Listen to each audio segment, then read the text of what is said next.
Bismillah. Assalamualaikum warahmatullahi wabarakatuh.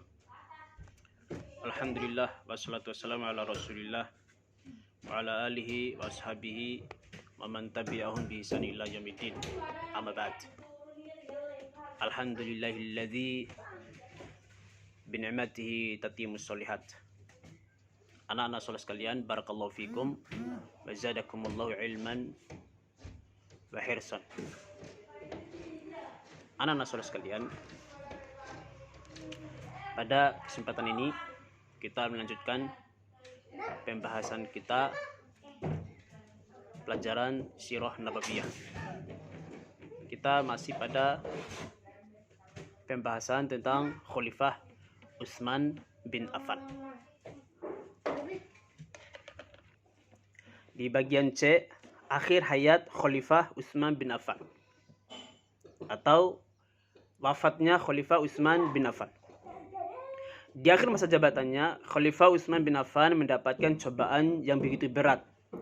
Ia difitnah melakukan kecurangan karena mengangkat anggota keluarganya, yaitu keturunan dari Bani Umayyah, sebagai gubernur dan pejabat negara.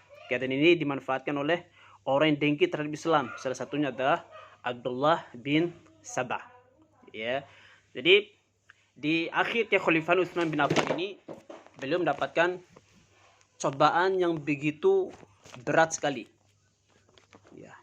Fitnahan yang begitu dahsyat terhadap Utsman bin Affan. Ya. Apa fitnahan yang ditimpakan kepada Utsman bin Affan? Ya. Fitnahan yang mereka lontarkan yaitu mereka menuduh bahwasanya Utsman bin Affan adalah pemimpin yang korupsi. Ya, beliau melakukan korupsi. Kemudian Utsman bin Affan ini hanya memanfaatkan keluarganya untuk menjadi pejabat di luar negeri. Ya. Jadi rata-rata Utsman bin Affan beliau mengangkat dari kalangan keluarganya sebagai gubernur. Ada yang gubernur Kufah, ada yang gubernur Baghdad, ada yang gubernur Suria, dan hampir semua tempat. Ya, Utsman bin Affan mengangkat semuanya dari kalangan keluarga beliau. Ya, sehingga orang-orang menuduh Utsman bin Affan melakukan korupsi. Ya, dan mengangkat semua keluarganya yang menjadi pejabat. Ini fitnahan mereka.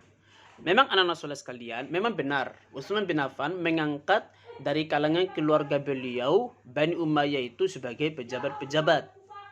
Ya, emangnya salah? Toh orang-orang yang dipilih oleh Utsman bin Affan itu adalah orang-orang terpercaya. Mereka adalah sahabat-sahabat Nabi Sallallahu Alaihi Wasallam, orang-orang yang punya ilmu dan mumpuni di dalam masalah itu. Namun keadaan ini anak-anak soleh sekalian dimanfaatkan oleh orang-orang yang dengki terhadap Islam, orang-orang yang memusuhi Islam, orang-orang yang hatinya kafir, hatinya munafik, ia menampakkan keislaman. Nah, dengan cara seperti ini, ya, orang kafir yang menampakkan keislaman ini, mereka memanfaatkan kondisi itu. Mereka menyebarkan fitnah. Ya, bahwasanya Utsman bin Affan itu curang di dalam kepemimpinan, masa keluarganya sendiri diangkat jadi gubernur, diangkat jadi menteri, ya, supaya mau mengambil uang negara sebanyak-banyaknya. Korupsi itu Utsman bin Affan itu. Nah, ini tuduhan mereka.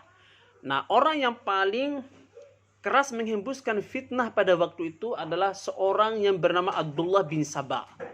Abdullah bin Sabah. Abdullah bin Sabah ini dia adalah orang yang beragama Yahudi. Abdullah bin Sabah ini, dia adalah seorang Yahudi. Dia pura-pura masuk Islam, pura-pura menampakkan Islam. Dia inilah yang menyebarkan fitnah di kalangan kaum muslimin. Dia pergi ke Syam, kemudian ke Mesir, ya, kemudian ke Yaman. Ia menyebarkan fitnah. Ia berpidato di hadapan manusia, ya, dengan mengatakan bahwasanya Utsman bin Affan ini adalah pemimpin yang curang. dia adalah koruptor. Kemudian ia menulis surat, dia sebarkan surat-surat dulu pada kaum muslimin. Padahal isinya hoax semua. Yep. Sehingga dengan sebab itulah kaum muslimin membenci Utsman bin Affan. Padahal kabarnya itu tidak jelas. Kemudian ia menghembuskan fitnah bahwasanya sebenarnya khalifah yang tepat itu adalah Ali bin Abi Thalib, bukan Utsman bin Affan. Ya memang pada saat itu anak-anak sekalian, sebelum Khalifah Utsman itu naik, memang ada dua pilihan pada saat itu. Sebelum Utsman itu naik, antara Utsman dan Ali pada saat itu. Ya, tetapi majelis Syuro, majelis MPR yang saya sebutkan kemarin itu lebih memilih Utsman bin Affan. Ya, karena kedekatan Utsman dengan Rasulullah, jasa Utsman terhadap Islam dan sebagainya. Dan alasan-alasan menjadi pertimbangan Dewan MPR tadi, sehingga mereka memilih Utsman daripada Ali bin Abi Thalib. Yep. Maka pada kesempatan ini Abdullah bin Sabah itu menyebarkan fitnah. Sebenarnya yang menjadi khalifah yang tepat itu adalah Ali bin Abi Thalib, bukan Utsman bin Affan yang koruptor itu. Ya, dan banyak kejanggalan pada pemimpin Utsman bin Affan.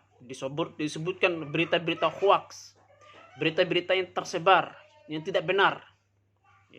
Bahkan termasuk di antara fitnah yang diberi oleh Abdullah bin Sabah, bahwasanya Utsman bin Affan telah menempeleng sahabat Nabi yang mulia yang bernama Abu Dzar Al-Ghifari. Coba bayangkan, ini fitnah yang luar biasa. Mungkin tidak Utsman bin Affan menempeleng Abu Dzar Al-Ghifari. Tidak mungkin. Dan itu tidak benar. Akhirnya semua kaum muslimin yang mendengarkan isu ini terprovokasi, marah. Itu Abu Dzar itu kan sahabat Nabi yang mulia, Abu Dzar itu kan sahabat Nabi yang zuhud, Abu Dzar itu kan sahabat Nabi yang baik. Kenapa itu semua menempeleng Abu Dzar? Padahal itu hoax. Lihat, kaum muslimin dari berbagai negara termakan fitnah hoax ini.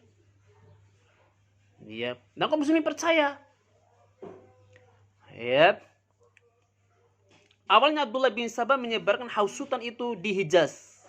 Kemudian menyebar ke Kufah hingga sampai ke Mesir. Perlahan-lahan penduduk setempat pun mulai menolak gubernur yang diangkat oleh Khalifah Utsman. Yep. Jadi pertama kali mereka tolak adalah gubernurnya. Kami tidak taat lagi pada gubernur ini. Karena gubernur ini diangkat oleh Khalifah Utsman. Jadi sebenarnya penolakan mereka terhadap gubernur itu adalah penolakan terhadap Utsman sebenarnya. Mereka tidak lagi percaya kepada gubernur yang diangkat oleh Utsman bin Affan. Ya, mulailah terjadi fitnah pada saat itu anak-anak sekalian. Masyarakat yang sudah dihasut oleh Abdullah bin Sabah menuntut agar Khalifah Utsman mundur dari jabatannya. Ya, Khalifah Utsman harus dicopot dari jabatannya. Tidak pantas Utsman menjadi khalifah. Ya, termakan oleh fitnah. Padahal ini adalah berita hoax. Kemudian, ya, berkumpullah sejumlah manusia, mereka berbondong-bondong menuju ke Madinah. Apa yang ingin mereka lakukan? Mereka ingin memberontak kepada Utsman. Mereka menuntut agar Utsman bin Affan turun dari jabatannya. Mereka melakukan demo yang dipimpin oleh Abdullah bin Sabah. Ini tidak salah-salah anak-anak sekalian. Demo yang mereka lakukan, mereka bawa senjata. Mereka bawa parang.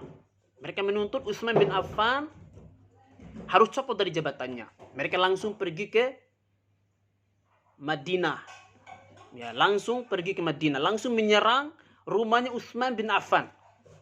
Ini luar biasa nih fitnah ini. Nah, sesampai mereka di rumah Utsman bin Affan, mereka kepung rumah Utsman bin Affan. Sehingga Utsman bin Affan, beliau tidak bisa keluar. Karena terkepung. Beliau tutup semua rumah, jendela. Yep. Selama beberapa hari Utsman bin Affan, beliau tetap berada di rumahnya. Karena di luar sana banyak orang yang sedang berdemo. Ini bukan seminggu, 2 minggu ini anak soleh sekali. Mereka mengepung rumah Utsman bin Affan itu selama berbulan-bulan. Sampai Utsman bin Affan harus turun dari jabatannya. Ini fitnahnya luar biasa. Anak soleh sekalian, Utsman bin Affan beliau mampu membubarkan para pendemo itu, ya, para pemberontak itu, kalau beliau mau. Ya, bahkan beberapa orang sahabat Nabi datang Hasan kepada Utsman.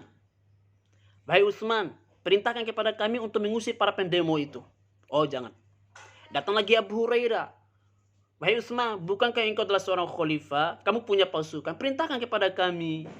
Maka kami akan mengusir, perangi para pemberontak itu. Oh, jangan. Datang lagi Ibnu Abbas. Wahai Utsman, perintahkan kepada kami agar kami mengusir pada para pemberontak itu. Oh, jangan. Subhanallah.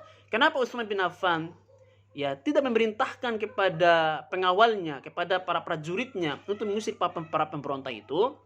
Sebab para pemberontak itu adalah kaum muslimin juga, anak-anak soleh sekalian. Mereka orang-orang Islam. Hanya saja mereka orang Islam yang terprovokasi.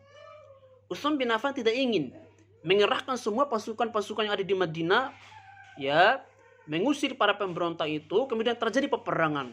Apa yang terjadi? Pertumpahan darah.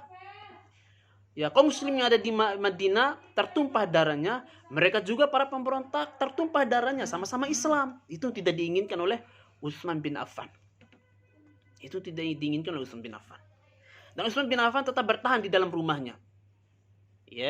Para pemberontak ini mereka melakukan sholat juga di Masjid Nabawi. Mereka sholat di Masjid Nabawi, bahkan mereka jadi imam. Mereka menguasai Masjid Nabawi. Wah, ini pemberontak ini jadi imam nih, gimana ini kita sholat di belakang mereka, kata sahabat-sahabat Nabi yang ada di Madinah.